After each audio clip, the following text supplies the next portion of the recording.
Hello everybody. So you're on the program English Through Cooking, which is produced by the English Without Borders Network. English Without Borders is a program from the U.S. Embassy in Dushanbe, Tajikistan that's designed to teach English and help English teachers throughout all of Tajikistan learn how to connect and unite and build their capacity.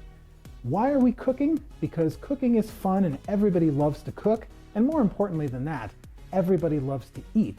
So today we're going to learn some English vocabulary and some English grammar through learning how to cook. My name is Alex Noppe. I'm the cultural attaché at the U.S. Embassy, and of course, one of the most important parts about sharing culture is sharing cooking. So today I'm going to make a very classic American recipe, and this is American chocolate chip cookies.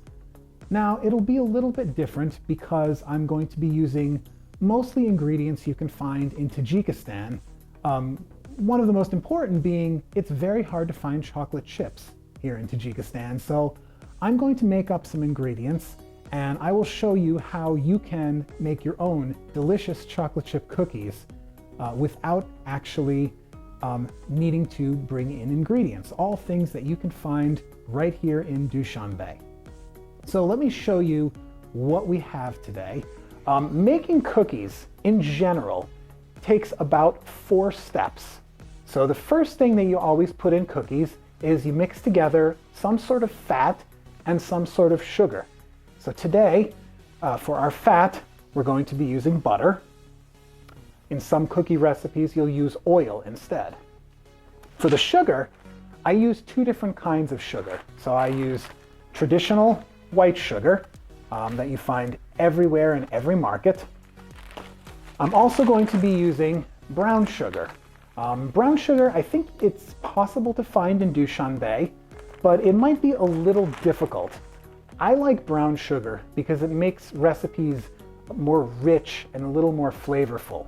If you can't find it here, you can just use all white sugar and your recipes will be okay.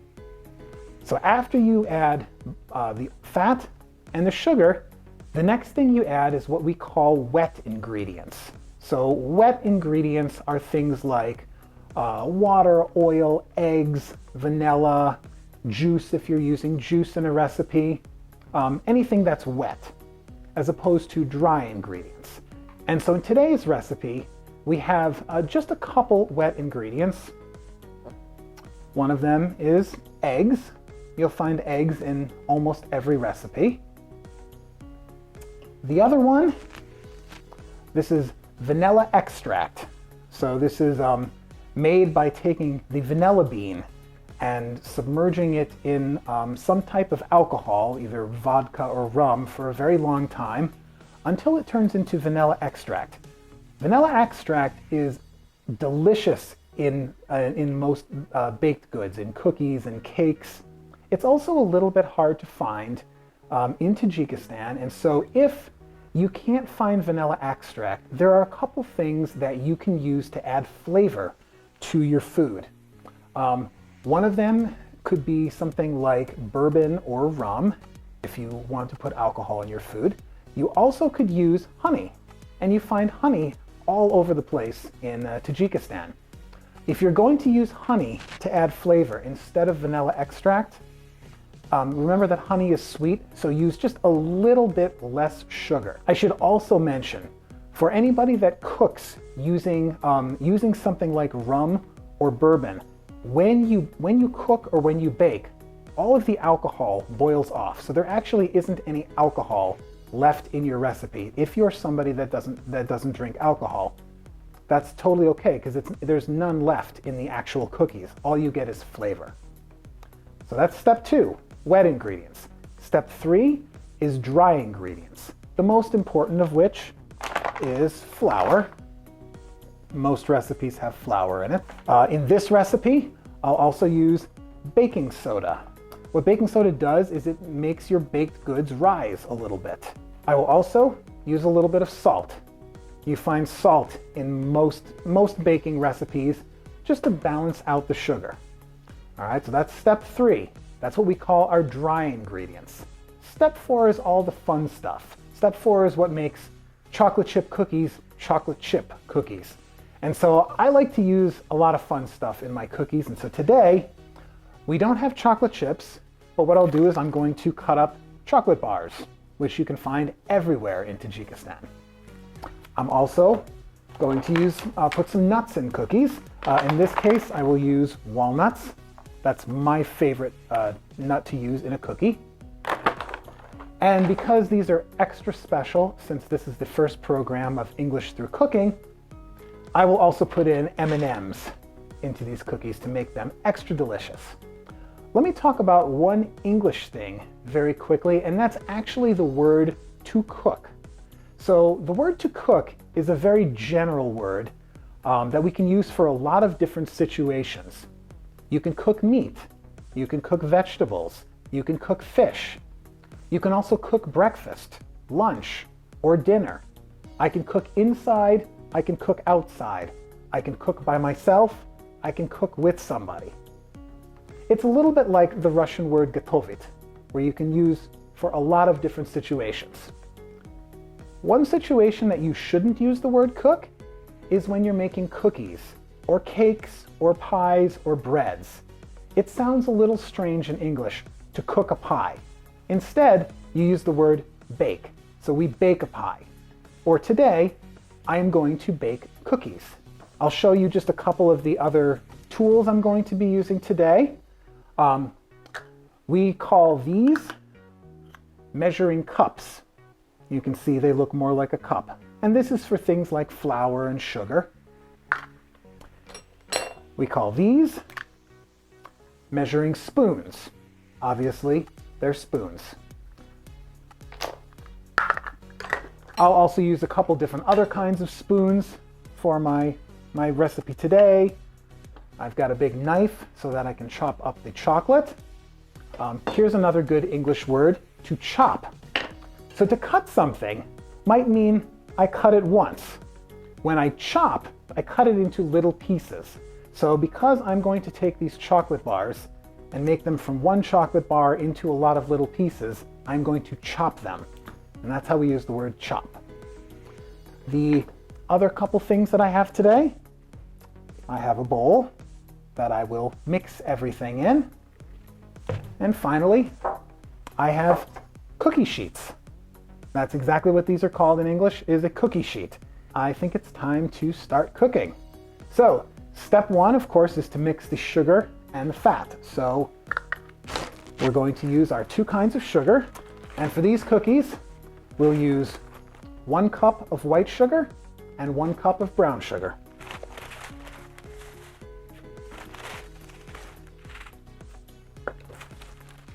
Brown sugar is a little interesting because when you cook with brown sugar, you actually want to pack it into the cup, so push down on it. And that's the right way to measure brown sugar. And so I have a nicely packed cup of brown sugar. It even stays in the cup. And then I'm going to mix that with butter. In the United States, we measure butter in a couple different ways. We might measure butter using cups. We also might measure butter using sticks. Now in the United States, when you buy butter, you get butter in long sticks, and each stick is about 1/2 cup, or about 112, 113 grams of butter. And so a lot of recipes will say, put a 1/2 stick of butter in, put a whole stick of butter in. In this case, we're using 1 cup of butter, and that's 2 sticks. Now that you have the butter and sugar, you mix it up.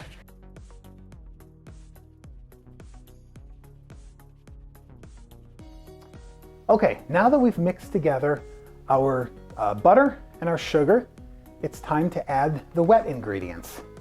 So we will add eggs to this. So 2 eggs, and then vanilla extract. And so we'll put 2 teaspoons of vanilla extract, and then we mix that in. Okay, now that you've put in your wet ingredients, it's time to mix in your dry ingredients. And so again, that's baking soda, salt, and flour. Now in this recipe, when I put in baking soda, I actually mix the baking soda with just a little bit of water first in order to mix it in a little bit better. So I will mix 1 teaspoon of baking soda in 2 teaspoons of water.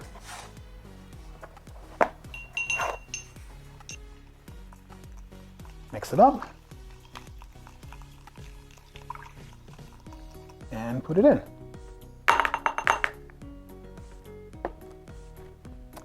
And then 1/2 teaspoon of salt. You don't need very much salt. Mix that just a little bit, and now I'm going to add flour. So in this recipe, we need 3 cups of flour. And then mix all of that up. When you get to the point of adding dry ingredients, you don't want to mix too much. So just from here, mix it until everything is combined and no more than that.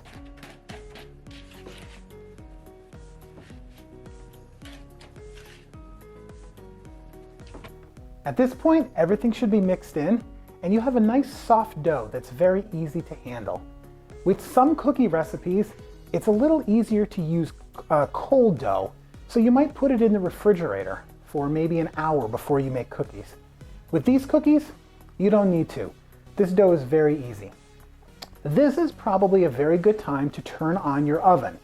You always want to do what we say in English, preheat the oven. In other words, turn it on and get it up to the necessary temperature before you put your cookies in. So for this recipe, the temperature is 175 degrees Celsius or 350 degrees Fahrenheit. Usually in the United States, our recipes are in Fahrenheit. So go turn on your oven, and now we're going to put in the fun stuff.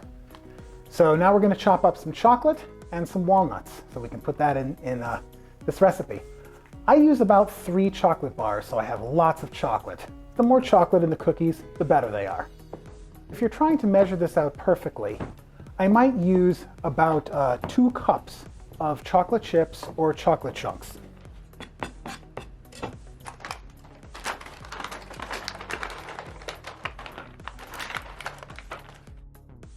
I use about maybe 3/4 of a cup of nuts, but all of that depends on how you like your cookies. Do you like your cookies with lots of chocolate, not very many nuts, lots of nuts, no chocolate, all M&Ms and nothing else? All of this really depends on what you want to put in your cookies. So you notice I don't even really measure out the walnuts. I just grab a handful and chop them up.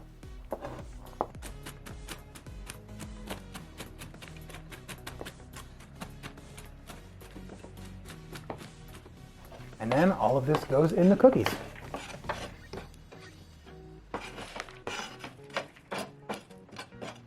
And one more. And mix. And mix. The very last step is to actually make cookies. Grab spoonfuls of cookie dough, put them on your cookie sheet. I like to make cookies that are nice and big, because the bigger they are, the better they are. So a nice big spoonful. Make it into a ball, and then push down on it just a little bit. And now put them in the oven for about 10 minutes until they're just a little bit brown on the edges.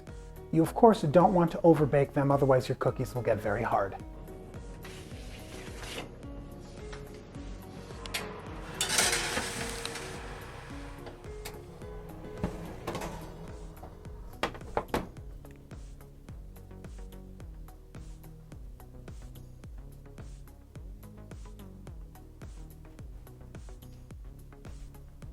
Thanks so much for watching this episode of English Through Cooking, presented by the English Without Borders Network. You can find a lot of great content for English teachers and learners through English Without Borders at ewb.tj or look up English Without Borders Network on social media. I hope you enjoy the cookies. I hope you enjoy your experience baking them, and Eid Mubarak.